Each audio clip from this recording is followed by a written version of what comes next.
What is up everyone and welcome back to my channel. In today's video, I'm going to be going over my most requested video topic by a landslide, how to get your first paying client. Even though it's been my most requested video, I didn't do it for so long because I really don't want to enable the financial coach or the bookkeeper who isn't doing their due diligence in their business. They just want this fast track to money. I don't want to enable that in any way. I want to be clear that this video is not a one-stop shop fix-all for your business. If your business is inherently broken, getting your first paid client or your first few paying clients is not going to fix it. So if you are a financial coach or a bookkeeper or an online entrepreneur that is charging $150 a month, you have no curriculum, no skills, no plan in place, this video you think it's going to fix your business. You think it's going to help you, and it's not. I'm here telling you right now that it's not, and that's such a hard lesson that I've actually had to learn. If you've finished Bookkeeper launch or you've invested in the future of your business,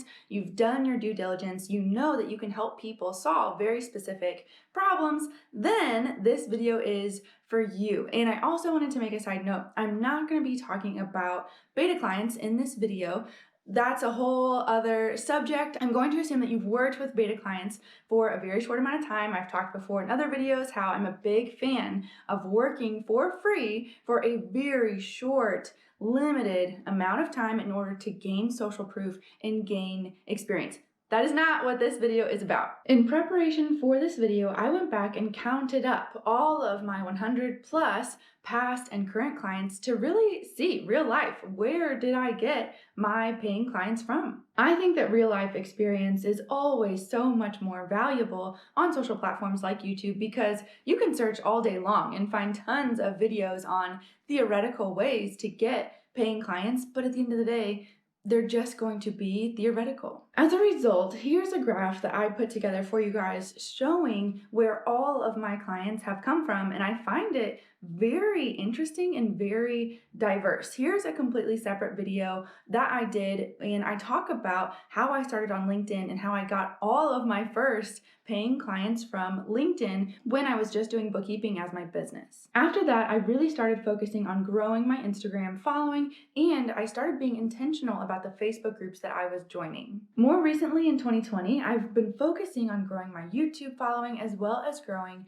my email list. Now, you might be looking at this graph and thinking there's a couple of really key things missing here, like referrals from other professionals or referrals from networking groups like BNI or Chamber of Commerce. I've done a lot of collaborations with other professionals in adjacent industries, but going to in-person networking groups, BNI, chambers, just really wasn't my jam. I don't like dressing up, and by dressing up, I mean wearing anything other than leggings and a sweatshirt basically every single day. And I definitely didn't like paying to go to an hour-long meeting once a week with homework, like scheduling 3 one-to-ones and referring 5 businesses. Honestly, I had flashbacks of going to a college class that I hated and I always wanted to skip. And I was like, wait a minute, what am I doing? I started my own business, so I don't have to do stuff like this. So I stopped after my business really started taking off. And don't get me wrong, in the beginning, I went to meeting after meeting and I had one-to-one after one-to-one after one-to-one because I was committed to taking messy action. And truly, I didn't know what was going to work and what wasn't going to work and what I was going to really enjoy and what I wasn't. Actually, one of the very best connections that I made was me literally sitting down and Googling accountants in the area and cold calling them and saying, hey, I'm a new bookkeeper in the area. Would you want to meet up and get coffee, have a one-to-one, and get to know each other's businesses? And a lot of them said yes, which was fantastic. I met an accountant this way that was so pivotal for my business. She really took me under her wing for my first tax season, and I learned so much from her. And she was willing to outsource some of her bookkeeping work to me, which was amazing. All that to say, just try it all in the beginning. There are people in those BNI meetings that are thriving. They love it. They get the majority of their business from those networking groups. And I know that some of you watching this video are going to pick through the things that I say and only do the things that you like, or you're only going to do the things that come very easy for you or don't intimidate you. And I'm telling you right now, try it all. Don't pick through and just do what you're comfortable with. Waiting for you in the things that you don't want to do, the things that you are avoiding, are your first paying clients. Another thing that I want to point out about this graph right here is the diversity. Diversity in client acquisition is both good and bad. It's good because it means if Instagram gets outlawed tomorrow, I still have all of these other ways that I can get clients. Bad because how do we know what's really working, right? So keep in mind that this is lifetime. If we just looked at 2020, it would be heavily Instagram, YouTube, and client referrals. And this brings me to my first big pro tip. Eventually, you want to have in place a selling system within your business. I'm always very confused when I hear entrepreneurs that have been around a long time bragging about how they get 100% of their business from word of mouth. Like, great, I guess, until you want to grow or shift directions or do a collaboration with another professional and you have zero audience to leverage.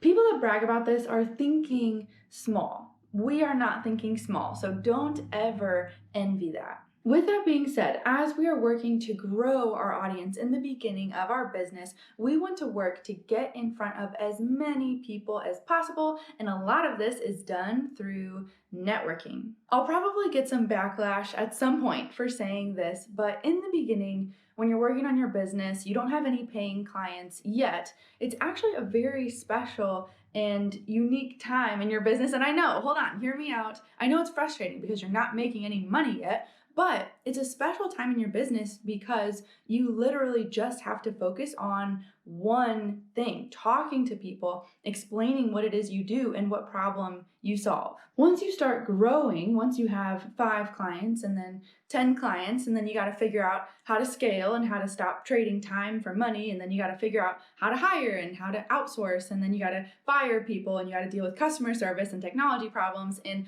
all of that steals your attention and you're divided among all of these different things. But in the beginning, it's weirdly nostalgic for me because you just have to do one thing. Your focus, your entire focus is just talking to people. This means that before you have your first paying clients and you're wasting time tweaking your website, or you're wasting time deciding what platform to use or what picture to post, you're missing the much bigger picture. The majority of your time when you are first starting out should be talking to people, and that might intimidate you, that might be very comfortable for you, but either way, it's gotta be done. I'm in a lot of Facebook groups for financial coaches, online entrepreneurs, bookkeepers, and I'm not exaggerating here, but a lot of the time in those groups, when someone is complaining about not having their first paid client, what they're doing is they're posting on social media, they're going through the motions, but overall, they're really just waiting for that first paying client to come to them, to find them. If I engage with them, I usually ask, okay, so what have you done so far? Who have you talked to? And usually the response that I get is, I live in a very small town. There's not a lot of opportunities here. I don't really like social media, or I haven't been getting a lot of traction on Facebook or Instagram. My friends and family aren't super supportive. And I'm like, so you haven't really talked to anybody yet, is what you're saying. And more likely than not, it all comes back to mindset, because it's easier, isn't it, to tinker on your website or design a cool graphic than it is to have a very in-depth conversation with a well-respected real estate agent in your area that can potentially refer business to you. It's so much easier to make excuses and wait for people to come to you than it is to take initiative and approach people that might make you uncomfortable or might intimidate you. And I know you're dealing with imposter syndrome, you're doubting your abilities, and maybe you've had a very bad experience already. And I feel that. Let me tell you, I have walked away from many conversations feeling this big because some macho business owner made me feel super incompetent. And that happens. I'm not going to sit here and say, oh, it probably won't happen. That rarely happens. No, it probably will happen to you at some point, especially if you're talking to enough people to really build up your business. And that's okay, because the number of times that you walk away from a conversation feeling inspired and so encouraged from another entrepreneur is going to make all of this worth it. Those relationships will flourish into collaborations, referred clients, and a sense of community, which is so desperately needed in the online space. When you are just starting out your business, you want to build a team of people around you in adjacent industries, especially post 2020. The online free platforms are crowded. It's not enough just to post on Instagram from your couch and try to expand your following. You have got to get up and be social. Hopefully at this point, I've completely convinced you that in order to grow your business and get that first paid client is to talk to people. So let's get practical. What does that look like? Number one, cold calling with a purpose, collaborating with adjacent industries, not cold calling to sell. I mentioned earlier that I was cold calling local accountants, wanting to meet up with them, having one-to-ones, getting coffee, and here's what it might look like for you. Hey, I'm a local bookkeeper or financial coach, and I came across your practice. I would love to have a one-to-one or get coffee so I can get to know you better and hopefully be able to refer clients to you in the future. Very simple, valuable, and not creepy or intimidating or fill in the blank excuse here. I say cold calling because the exact same thing could be done on platforms like Alignable or LinkedIn. A pro tip here is to do your research ahead of time. Get to know that industry so that you can provide examples of how your service benefits their clients. So for example, if you are a bookkeeper, obviously networking with accountants is going to make the most sense because when these small businesses have the back end of their business taken care of, when the financials are in order, they have profit and loss statements, all of their transactions are reconciled, it makes the life of the accountant during tax season so much easier, and they can in turn make more money. People go into these conversations all the time only thinking about themselves. What makes you stand out and what's going to make a difference for you is that you're going into these conversations thinking about how the relationship is going to benefit the other party. My second free thing that you can do is to go and visit Chamber of Commerce or BNI. So a great way to save time is instead of meeting one-to-one with a bunch of professionals in your area is to get in front of several at once. I would still highly recommend connecting personally with a few people there and following up with them afterward. But this is a great way to visit a Chamber of Commerce and networking group and get in front of a lot of people, which is way more time efficient. It does cost to join most of these groups, but some of them are free and all of them you can visit once or maybe twice. Here's another pro tip for you. Some people are in multiple groups. So if you go to one and announce that you're looking to visit more, they will be more than happy to invite you to their other groups that they go to as well. Number 3 is hosting a free workshop or training, and I absolutely love this option. I think that webinars are the best lead magnet that you can possibly have, but that's a whole separate video and I've already got it on my list to do it. Here's the thing, again, you can't just post about it on social media a couple times and expect people to, number one, see it, find it, and then attend and eat up all the training. It's just not going to work that way. You must, at least in the beginning,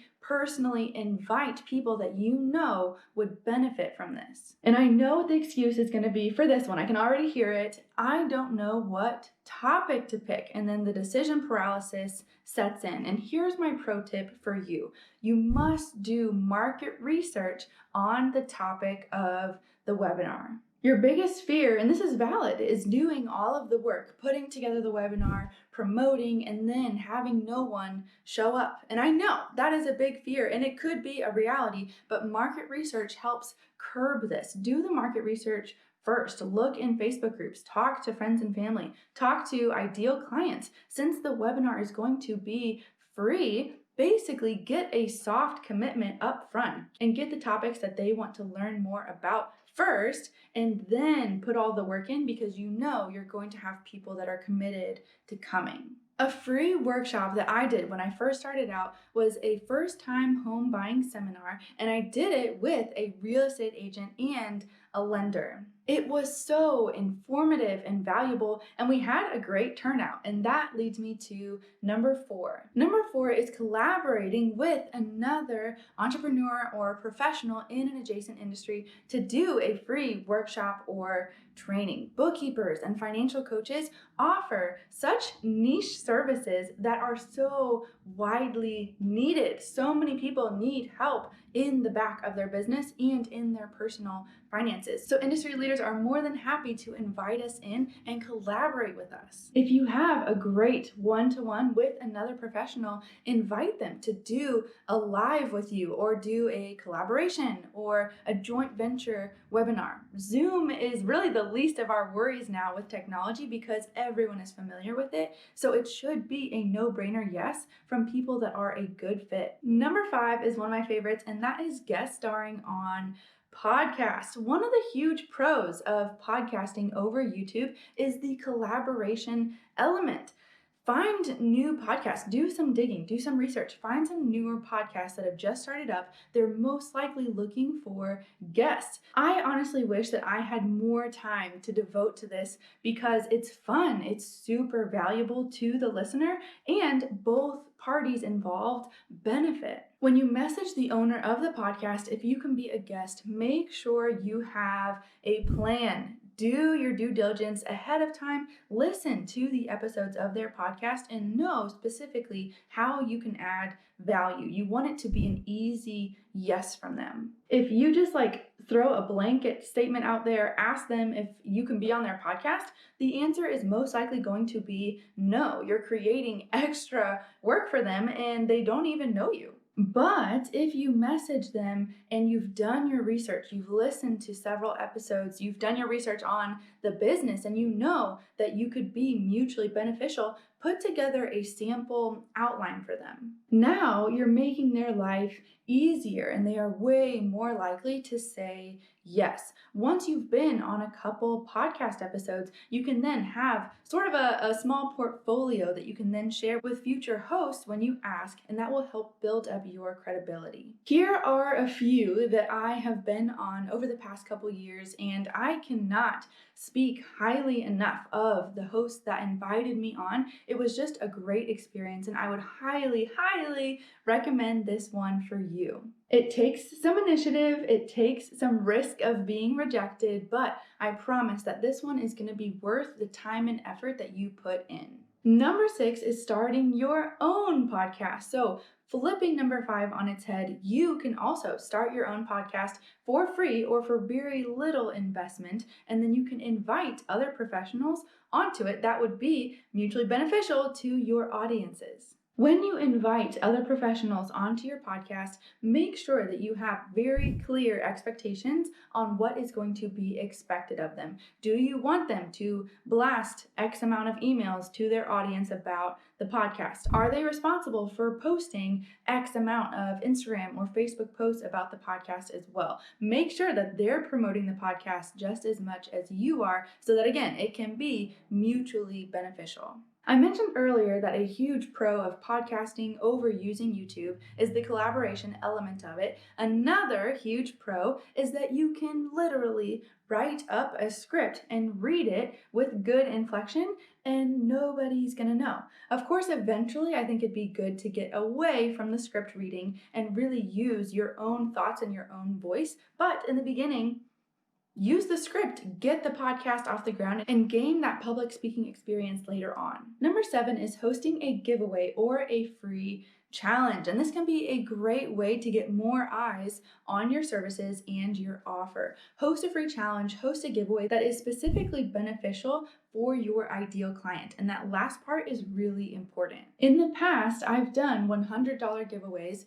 $50 of it was Starbucks and $50 of it was Target, because my ideal client is recent college grads, primarily women. This giveaway more than paid for itself. Because of the giveaway, I gained about 300 new email subscribers, and I had someone that found me through the giveaway sign up for my coaching program. I do want to say, don't do this instead of talking to people. Do a giveaway or host a free challenge in addition to talking to people and getting your offer in front of as many eyes as possible. Nothing is going to replace true relationship and community. Nothing. No amount of giveaways, no amount of free challenges is ever going to replace getting in front of people and talking to them. Number 8 is trading services with another business for a set amount of time. Have you ever wanted to try out a service, but you just weren't sure if it was worth the price? This is a great way to try a new service and then to also get and give awesome testimonials for social proof